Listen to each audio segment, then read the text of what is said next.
محترم بزرگ و عزیز دوستو، آج شعبان کی 29ویں تاریخ ہے۔ رمضان المبارک کی آمد ہے۔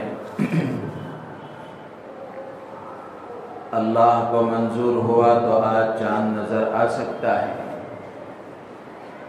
یا پھر کل سے تراویح بہرحال انشاءاللہ شروع ہو جائے گی۔ ویسے ماہرین فلکیات کا کہنا ہے کہ آج چاند کا نظر آنا مشکل ہے۔ بہرحال رمضان المبارک اب شروع ہونے ہی والا ہے۔ رمضان کا مبارک مہینہ یہ اللہ کی طرف سے بھیجے جانے والا ایک اہم مہمان ہے بندوں کے پاس۔ دنیا میں ہم دیکھتے ہیں کہ ہمارے گھروں میں مہمان آتے جاتے رہتے ہیں۔ جب کوئی اہم اعلیٰ اور بڑے مہمان کے آنے کا موقع ہوتا ہے تو اس کی تیاری بھی اسی انداز سے ہوتی ہے۔ پورے گھر کو پاک و صاف کیا جاتا ہے، گھروں میں سب کے درمیان خوشی کا ماحول ہوتا ہے، گھر کو بھی پاک و صاف کیا جاتا ہے، گھر والے بھی اچھے کپڑے پہنتے ہیں تاکہ مہمان کا اچھی طریقے سے استقبال کیا جا سکے۔ دنیا میں جب کسی مہمان کا اتنا پرزور اور اتنے اچھے انداز سے استقبال ہوتا ہے تو رمضان کا یہ مبارک مہینہ اللہ کی طرف سے بھیجے جانے والا مہمان ہے تو اس کا بھی اسی کی شان کے مطابق استقبال ہونا چاہیے۔ اس کا استقبال کیا ہے؟ اس کا استقبال آدمی اعمال کے ذریعے سے کرتا ہے۔ دنیا میں استقبال چیزوں کے ذریعے سے، مادی اسباب کے ذریعے سے ہوتا ہے۔ اللہ کی طرف سے بھیجے جانے والے اس مہمان کا استقبال اعمال کے ذریعے سے ہوتا ہے کہ آدمی اپنے آپ کو اعمال کے لیے تیار کرے، اعمال کا پابند بنائے تاکہ اللہ کے مہمان کی صحیح طریقے سے مہمان نوازی اور میزبانی ہو سکے اور اس کی قدردانی ہو سکے۔ تو اس کے لیے چند چیزیں اس وقت آپ کے سامنے عرض کی جائیں گی۔ وہ اس لیے تاکہ ہم عملی طور پر اس کو اختیار کریں، اپنے عمل میں اس کو لائیں تاکہ اس کے فائدے، اس کی برکتیں، اس کے انوارات ہم اپنے آنکھوں سے دیکھ سکیں۔ جو باتیں عرض کی جاتی ہیں وہ اسی لیے تاکہ اس پر عمل کیا جائے، اس کو عملی شکل دی جائے، اپنی زندگیوں میں لایا جائے۔ جب آدمی سن کر اس پر عمل کرتا ہے، اپنی زندگی میں اس کو لاتا ہے تو پھر اس کے انوار اور اس کے برکات سے وہ مالا مال ہوتا ہے۔ اور جو سن کر یوں ہی چھوڑ دیتا ہے تو یہ باتیں اس کے لیے حجت بنتی ہیں، اللہ کی طرف سے پکڑ کا ذریعہ بنتی ہیں۔ تو اس لیے جو باتیں عرض کی جا رہی ہیں وہ ہم سب کے عمل کے لیے ہیں۔ اگر ہم اس پر عمل کریں گے تو دنیا اور آخرت میں اس کا نفع ہے، فائدہ ہے، اور اگر ہم نے سن کر یوں ہی چھوڑ دیا تو پھر ہمارے لیے نقصان ہے۔ تو اس لیے سب سے پہلی بات تو یہ ہے کہ رمضان المبارک کا نصیب ہونا، کسی کو زندگی میں رمضان کا مل جانا، یہ اللہ کا بڑا انعام اور احسان ہوتا ہے بندوں پر۔ رمضان اگر کسی کو مل جائے تو یہ اس کے لیے بڑی انعام اور احسان کی بات ہے، لیکن رمضان اگر آدمی کو ملے اور وہ اس کی صحیح طریقے سے قدردانی نہ کرے، اس مہمان کی صحیح طریقے سے خاطرداری نہ کرے، اس کی میزبانی صحیح طریقے سے نہ کرے، اس سے صحیح طریقے سے فائدہ نہ اٹھائے، تو جتنا عظیم الشان یہ اللہ کا مہمان ہے، قدردانی نہ کرنے پر پکڑ بھی اتنی ہی زیادہ ہے۔ مشہور حدیث ہے، بارہا ہم سنتے ہیں، اللہ کے رسول علیہ الصلوۃ والسلام کی یہ حدیث ہمارے دلوں کو گرمانے والی، ہلا دینے والی ہے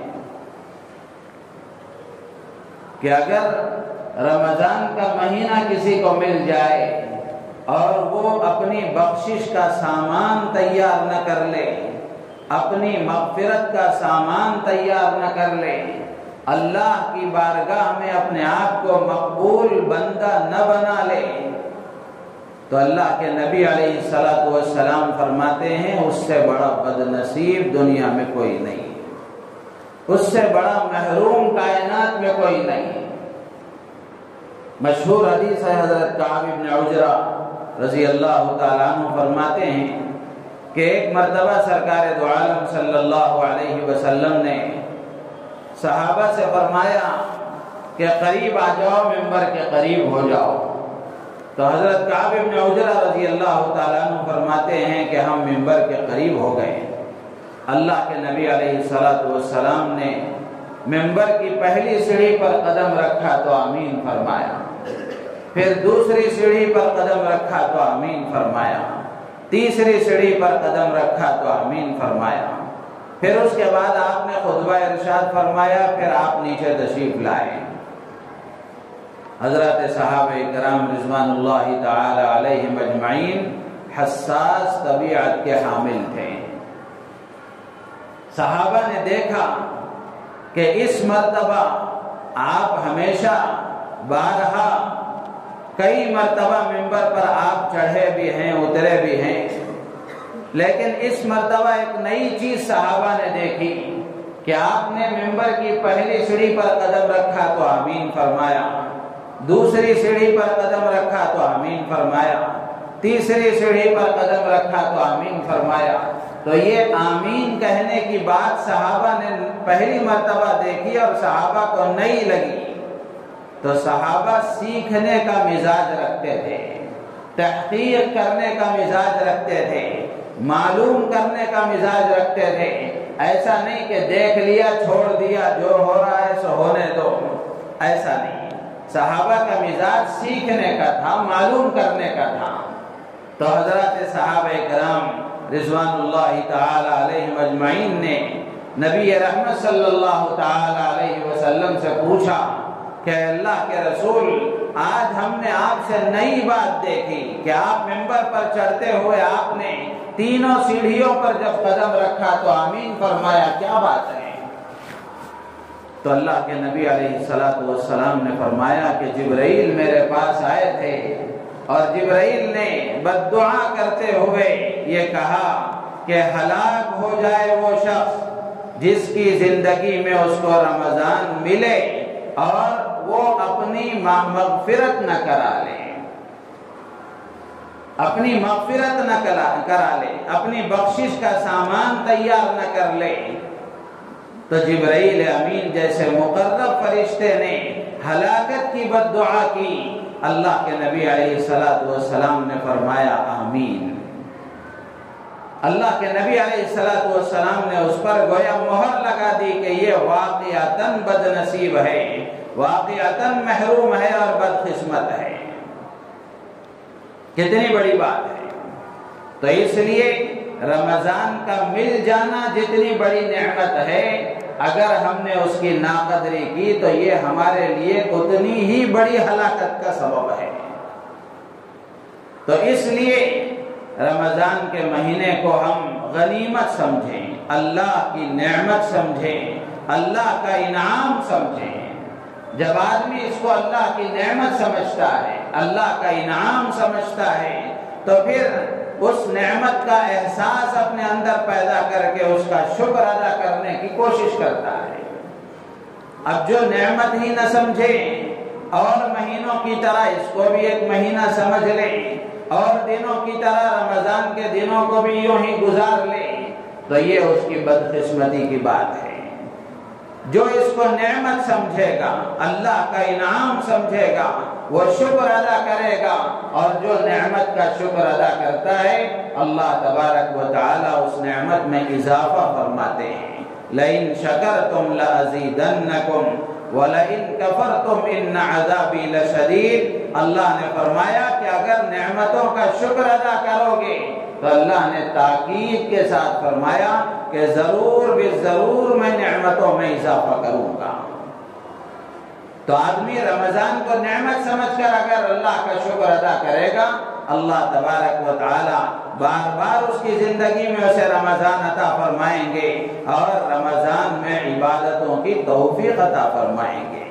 بہت بڑی بات ہے کہ اللہ تعالیٰ کی طرف سے عبادتوں کی توفیق مل جائے، ورنہ آدمی کے پاس فرصت بھی ہے، وقت بھی ہے، صلاحیت بھی ہے، مال بھی ہے، سب کچھ ہے، اللہ کی طرف سے اگر توفیق شامل حال نہیں ہوئی تو ان سب چیزوں کے ہوتے ہوئے بھی آدمی محروم رہ جاتا ہے۔ تو اس لیے اللہ کی نعمت کا احساس کرتے ہوئے اللہ کا شکر ادا کرنا چاہیے۔ شکر ایک زبانی ہوتا ہے کہ آدمی کسی نعمت کے ملنے پر اللہ کا شکر ادا کرتے ہوئے کہے الحمدللہ، یہ زبانی شکر ہے۔ اور ایک عملی شکر ہے کہ جو نعمت جس مقصد کے لیے دی جائے، جس کام کے لیے دی جائے، آدمی اس نعمت کو اس مقصد میں استعمال کرے، اس کام میں استعمال کرے، یہ اس کا عملی شکر ہے۔ اللہ نے آنکھ دی ہے، یہ آنکھ کس لیے دی ہے؟ یہ اس لیے دی ہے کہ جن چیزوں کے دیکھنے کا حکم دیا گیا ہے وہاں آدمی دیکھے، اور جہاں دیکھنے سے منع کیا گیا ہے وہاں دیکھنے سے اپنی آنکھ کو بچا لے، یہ آنکھ کا عملی شکر ہے۔ تو میرے عزیز و دوست و بزرگوں، اس کو اللہ کی نعمت سمجھ کر اگر ہم شکر ادا کریں گے، اللہ تعالیٰ اچھی توفیق عطا فرمائیں گے، عبادتوں کی توفیق عطا فرمائیں گے۔ اللہ کی توفیق جب شامل حال ہو جاتی ہے تو آدمی کے لیے راہیں ہموار ہو جاتی ہیں، راستے کھل جاتے ہیں۔ تو اس لیے یہ پہلی بات ہے کہ رمضان کو اللہ کی نعمت سمجھیں اور اللہ کا انعام سمجھتے ہوئے اس کی قدردانی کی ہم کوشش کریں۔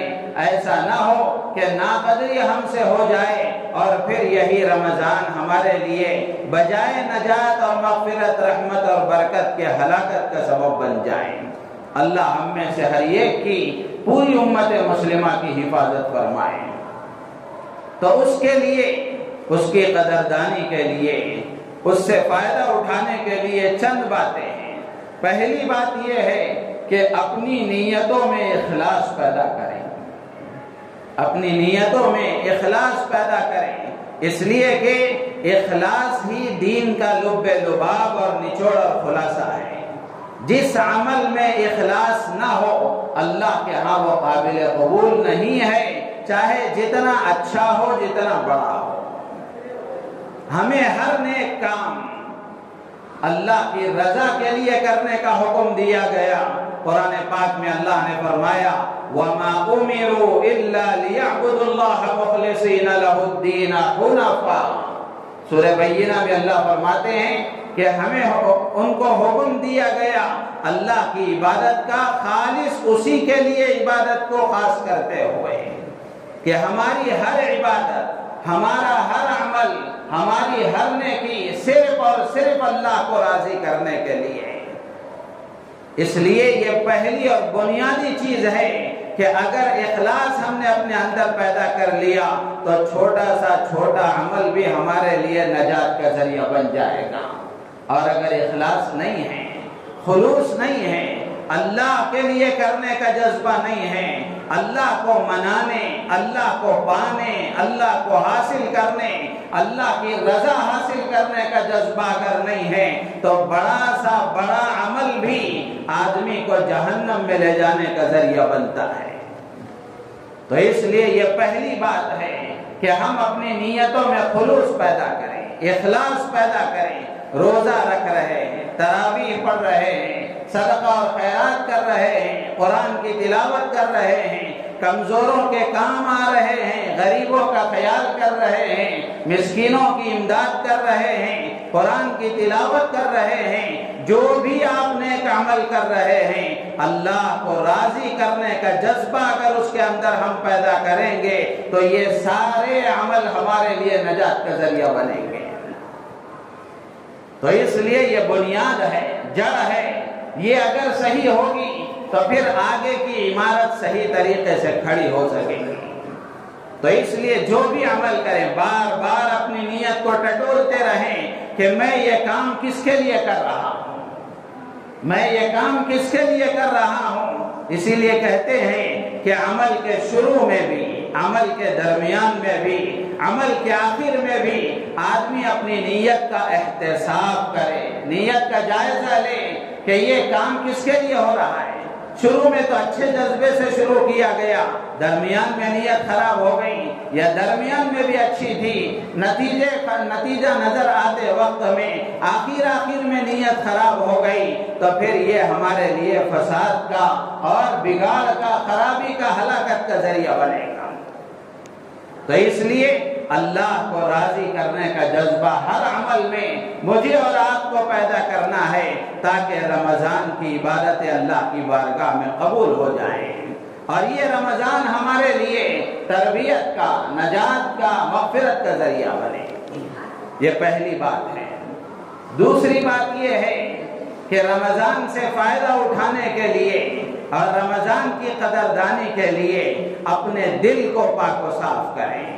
ہمارا دل پاک و صاف ہونا چاہیے، حسد سے، بغض سے، کینہ سے، عداوت سے، ناشکری کے جذبات سے، اللہ کی ہر قسم کی نافرمانی کے جذبات سے ہمارا دل پاک و صاف ہو۔ اس لیے کہ جس دل میں حسد، جلن، کینہ، بغض، عداوت ہوتی ہے، اللہ کی رحمت اس دل پر نہیں اترتی، اس دل میں اللہ کی محبت نہیں آتی، اس دل میں تقوی نہیں پیدا ہوتا، اس دل میں اللہ کی معرفت کا نور نہیں آتا۔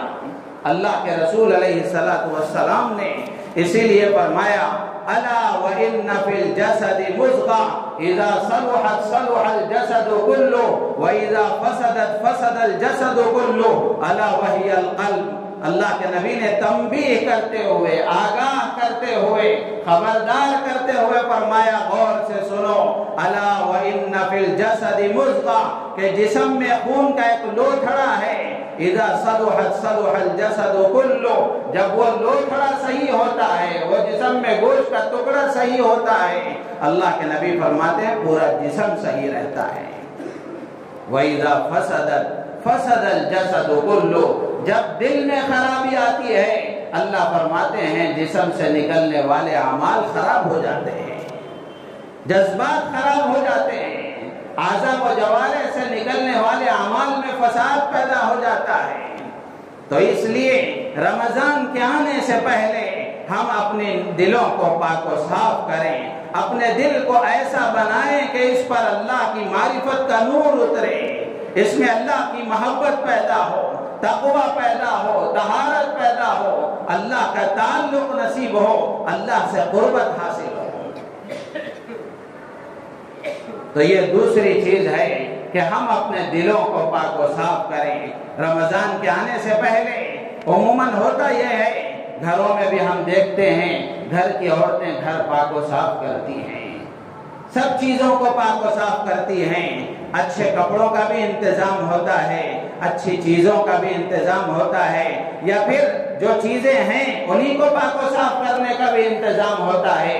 جہاں ان مادی چیزوں کو اور ان ظاہری چیزوں کو پاک و صاف کرنے کا انتظام ہو رہا ہے، ہم اپنے اندرون کو پاک و صاف کرنے کا اہتمام کریں، اس لیے کہ اگر اندرون میں فساد ہوگا، اندرون میں بگاڑ ہوگا، دل کی دنیا میں اگر خرابی ہوگی تو اعضاء و جوارح سے نکلنے والے اعمال اللہ کی بارگاہ میں قبول نہیں ہوں گے۔ تو اس لیے یہ دوسری بات ہے کہ ہم اپنے دلوں کو پاک و صاف کریں۔ میں ہمیشہ یہ بات عرض کیا کرتا ہوں کہ سینہ بے کینہ، سینہ بے کینہ اللہ کی رحمت کا خزینہ ہوتا ہے، کہ جس سینے میں کینہ نہیں ہوتا، حسد نہیں ہوتا، بغض نہیں ہوتا، جلن نہیں ہوتی، عداوت نہیں ہوتی، اللہ کی نافرمانی کے جذبات نہیں ہوتے، اس دل پر اللہ کی رحمت اترتی ہے، وہ اللہ کی رحمت کا خزانہ ہوتا ہے۔ تو اس لیے اپنے دلوں کو ہم پاک و صاف کریں، یہ دوسری چیز ہے۔ تیسری چیز یہ ہے کہ رمضان کے آنے سے پہلے پہلے ہم اپنے پچھلے گناہوں سے توبہ اور استغفار کریں۔ جیسے ہم ظاہری چیزوں کو پاک و صاف کر رہے ہیں، ہم اپنے آپ کو، اپنے نام اعمال کو گناہوں سے پاک و صاف کریں۔ مشہور مثل ہے، کہاوت ہے کہ صبح کا بھولا شام کو واپس آ جائے تو وہ بھولا نہیں کہلاتا۔ تو اس لیے ہم میں سے کتنے ایسے انسان، ایسے مسلمان ہیں جنہوں نے اپنے رب کو بھلا دیا ہے، اپنے رب کے در کو بھول کر زندگی گزار رہے ہیں، گناہوں کے دلدل میں پھنسے ہوئے ہیں۔ تو اگر رمضان کے آنے سے پہلے ہم نے اپنے پچھلے گناہوں سے توبہ اور استغفار کر لیا، اللہ سے معافی مانگ لی، تو پھر رمضان کے آتے ہی ہمارے لیے بھی رحمت کا دروازہ کھل جاتا ہے، اللہ کی رحمتیں ہماری طرف متوجہ ہو جاتی ہیں، اللہ کی طرف سے برکتوں کا نزول ہوتا ہے۔ قرآن میں اللہ تبارک و تعالی نے اپنے گنہگار بندوں سے خطاب کر کے فرمایا، قل یا عبادی الذین اسرفوا علی انفسہم لا تقنطوا من رحمت اللہ۔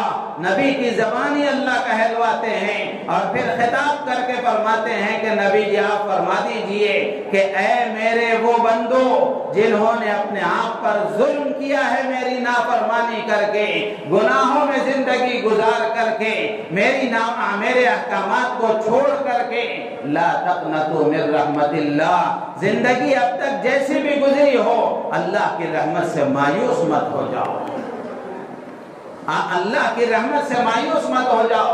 آدمی کتنا بڑا گنہگار کیوں نہ ہو، اللہ کی بارگاہ میں ندامت کے ساتھ، شرمندگی کے ساتھ ایک قطرہ آنسو کا بہاتا ہے، اللہ تعالیٰ پورے نام اعمال کو پاک و صاف کر دیتے ہیں، پورے گناہ اس کے دھل جاتے ہیں۔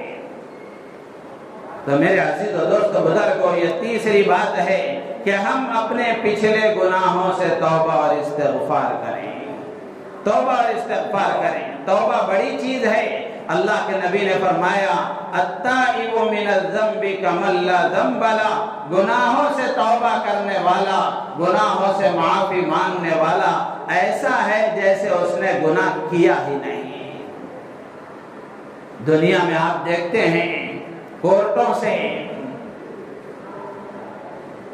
مجرموں کو، ملزموں کو رہا کیا جاتا ہے، برس ہا برس ان کی زندگی کو اجاڑ کر، کئی سال جیل کی سلاخوں میں بند کر کے، پھر کئی سال کے گزرنے کے بعد کورٹ کی طرف سے یہ فیصلہ آتا ہے کہ فلاں کے جرم کے کوئی ثبوت نہیں ملے، اس لیے ان کو باعزت رہا کیا جاتا ہے۔